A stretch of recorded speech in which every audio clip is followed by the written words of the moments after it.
নমস্কার, আপনারা দেখছেন পাবলিক নিউজ নেক্সট। সংবাদ পড়ছি আমি তনুজা। সদ্য কংগ্রেস দলে যোগদানকারী সুনাইর প্রাক্তন বিধায়ক আমিনুল হক লস্করকে রবিবার উষ্ণ সংবর্ধনা দিল শিলচর জেলা কংগ্রেস কমিটি। উল্লেখ্য, দিন কয়েক আগে গুয়াহাটি প্রদেশ কংগ্রেস কার্যালয়ে গিয়ে আনুষ্ঠানিকভাবে কংগ্রেস দলে যোগদান করেন আমিনুল হক লস্কর। রবিবার সহস্রাধিক সমর্থক নিয়ে আমিনুল হক লস্কর শিলচর জেলা কংগ্রেস কার্যালয়ে এলে তাকে উষ্ণ সংবর্ধনা জানান শিলচর জেলা কংগ্রেস সভাপতি অভিজিৎ পাল, শিলচর লোকসভা আসনের কংগ্রেস প্রার্থী সূর্যকান্ত সরকার, সীমান্ত ভট্টাচার্য, কাঠিগড়ার বিধায়ক খলিল উদ্দিন, সঞ্জীব রায়, বন্দিতা ত্রিবেদী, সৌম্যকান্তি পুরকায়স্থ, জালাল আহমেদ মজুমদার সহ অন্যান্য কংগ্রেস নেতৃবৃন্দ। এদিন প্রাক্তন বিধায়ক আমিনুল হককে পেয়ে উল্লাসে ফেটে পড়েন কংগ্রেসীরা। এদিনের সভায় বক্তব্য রাখতে গিয়ে প্রাক্তন বিধায়ক আমিনুল হক লস্কর বিজেপি ও AIUDF দলের তীব্র সমালোচনা করে বক্তব্য রাখেন। তো চলুন পাবলিক নিউজ নেক্সটের ক্যামেরায় দেখে নিই প্রাক্তন বিধায়ক আমিনুল হক লস্করের সংবর্ধনা সভাটি।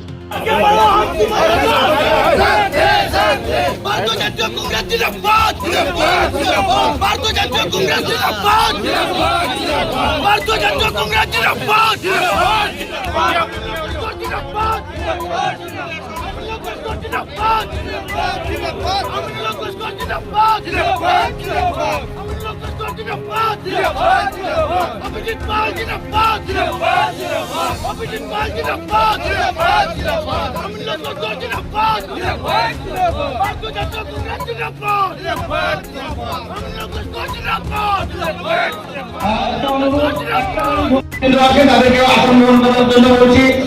আমি অনুরোধ করছি জেলা কংগ্রেস সভাপতি, জেলা যুব কংগ্রেস সভাপতি, ইয়ং ব্রিগেড সভাপতি, DCC vice president, MSUL president, মহিলা কংগ্রেস প্রেসিডেন্ট, যারা আছেন ব্লক কংগ্রেস প্রেসিডেন্ট যদি কেউ থাকেন মঞ্চে আসার জন্য অনুরোধ করছি। প্রথমে শিলচর জেলা কংগ্রেস সভাপতি আমাদের আমিনুল হক সাহেবকে বরণ করবেন আমাদের জেলা কংগ্রেস সভাপতি। প্রথমে অনুরোধ করছি জেলা কংগ্রেস সভাপতিকে আমিনুল হক লস্কর সাহেবকে গামছা উত্তরীয় দিয়ে বরণ করার জন্য।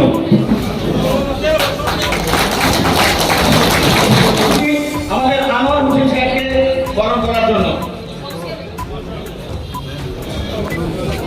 আনোয়ার হোসেন লস্কর সাহেবকে বরণ করার জন্য।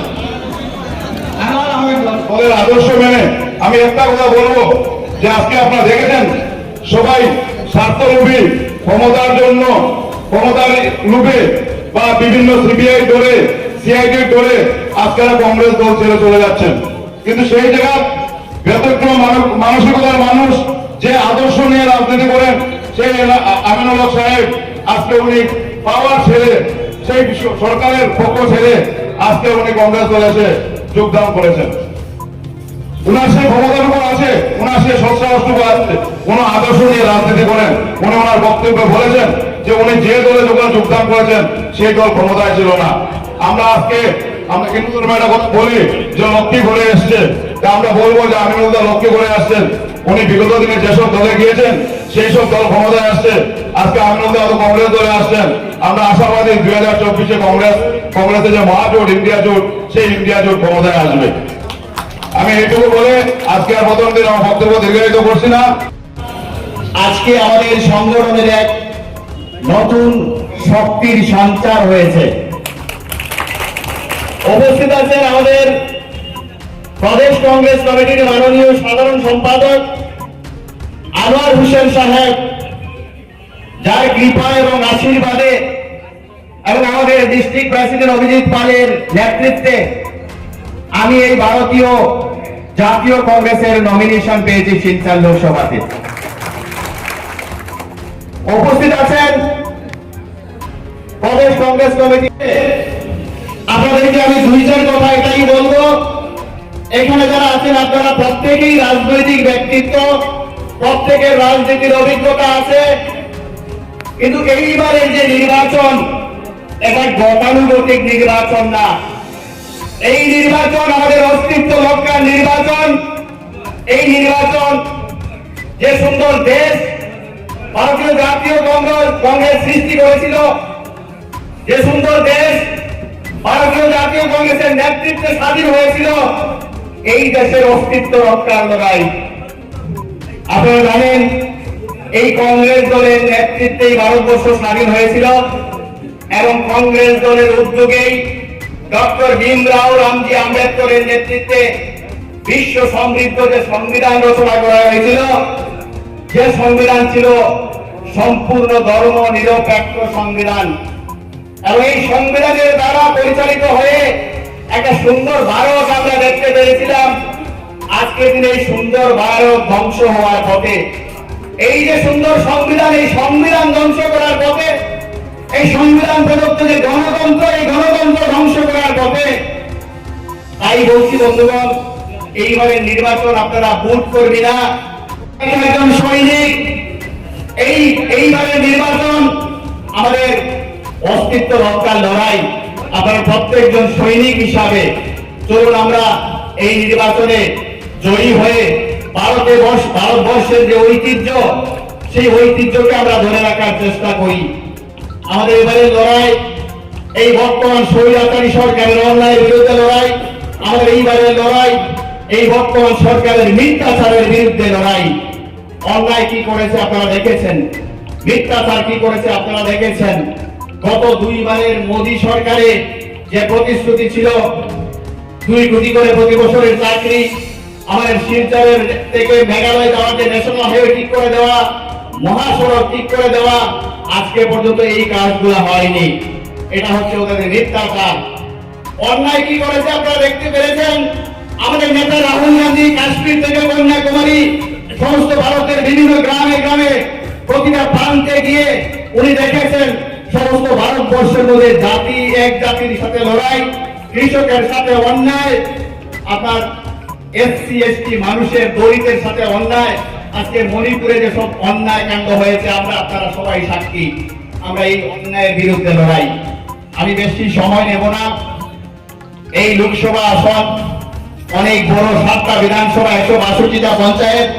আমি আপনাদেরকে আজকে এই সুযোগে আমি ধন্যবাদ জানাই আমাদের আমিনুল সাহেবকে। আজকে ওনার উদ্যোগে এই আপনাদের একটা বিরাট সমাগম পেয়েছি।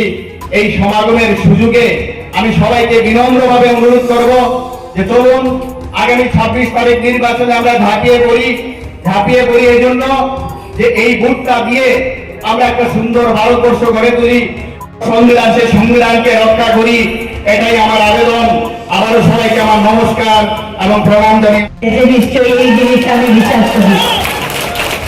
আমিনুল হোসেন সাহেবের কাছে নিশ্চয়ই দাবি থাকবে আপনি সবার সাথে মহিলা কংগ্রেসের দিকেও আপনি নিজের দৃষ্টির আকর্ষণ থাকবে। বিশেষ করে আমার সাথে সোনাই মহিলা কংগ্রেসের প্রেসিডেন্ট বসেছেন। এখানে কারো কথায় যে দল পরিচালিত হয় এমন না হলেও দল পরিচালনার ক্ষেত্রে আমাদের কংগ্রেস হাইকমান্ড আছে, আমাদের প্রদেশ কংগ্রেস আছে, আমাদের জেলা কংগ্রেস আছে, আমাদের মন্ডল কংগ্রেস আছে, আমাদের বুথ কংগ্রেস। জনতা পার্টি চলে বলে কৌশলে আমাদের কাছ থেকে রূপ দেখিয়ে, ভয় দেখিয়ে অনেক মানুষকে তাদের দলের অন্তর্ভুক্ত করতে চাইছে। আজকের দিনে ভারতীয় জনতা পার্টিতে যদি আপনি খোঁজখবর করেন, যদি আপনি পরীক্ষা নিরীক্ষা করে দেখেন, তবে দেখবেন যে আমরা যেভাবে আগের দিনে, আজকের দিনে অবশ্যই অ্যাডভার্টাইজমেন্টটা কমে গেছে। আগের দিনে টিভি খুললে আমরা দেখতাম Nirma washing powder, Nirma washing powder, Nirma washing powder. যে যেখানে যত বেশি দুর্নীতিগ্রস্ত, যে যেখানে যত বেশি দুর্নীতি করেছে, সেই লোকটাকে যখনই বিজেপিতে নিয়ে যাওয়া হয়, তখন একটা ওয়াশিং মেশিনের মধ্যে ভিজা কাপড়, একটা গন্ধময় কাপড় ঢুকিয়ে দিলে যেভাবে পরিষ্কার হয়ে যায়, নির্মা ওয়াশিং পাউডার এই জন্য বলছিলাম, সেই লোকটা যেন সেইভাবে দ্রুত হয়ে পরিষ্কার হয়ে ভেসে আসে, তার মধ্যে চুলের আর দাগ থাকে না, সে হয়ে যায় ভালো মানুষ। আজকের আসামের মুখ্যমন্ত্রীর বিরুদ্ধে কেউ কথা বলতে ভয় পায়। আজকে যদি আমি কথা বলি, কালকে আমার বিরুদ্ধে আইডি লেগে যাবে, আমার বিরুদ্ধে সিআইডি লেগে যাবে, আমার বিরুদ্ধে মুখ্যমন্ত্রীর ভিজিলেন্স সেল লেগে যাবে। কিন্তু ভয় পায় কারা? যারা দুর্নীতি করে। আমিনুল হক লস্করের মতো যারা দুর্নীতি করে নাই, যারা 5 বছর 10 বছর 15 বছর বিজেপিতে থেকেও, সব ক্ষমতার ছত্রছায়ায় থেকেও যারা भारतीय जनता कांग्रेस जिंदाबाद भारतीय जनता कांग्रेस जिंदाबाद भारतीय जनता कांग्रेस जिंदाबाद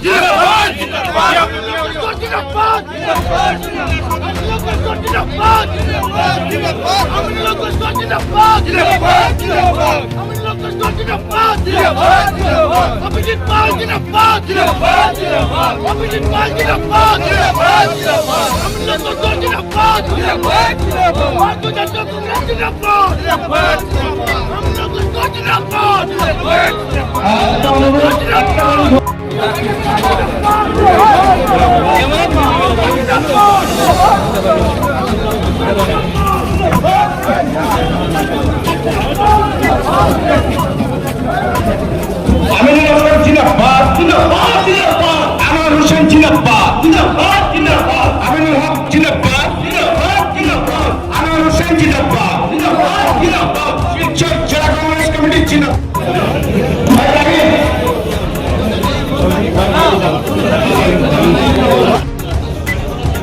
আমাদের সংবাদ পরিবেশন আপনাদের ভালো লেগে থাকলে আমাদের পাবলিক নিউজ নেক্সট নিউজ চ্যানেলটি অবশ্যই সাবস্ক্রাইব করবেন। তৎসঙ্গে একটি লাইক ও শেয়ার করে পরবর্তী আপডেট নিয়ে আসতে আমাদের উৎসাহিত করুন। ধন্যবাদ।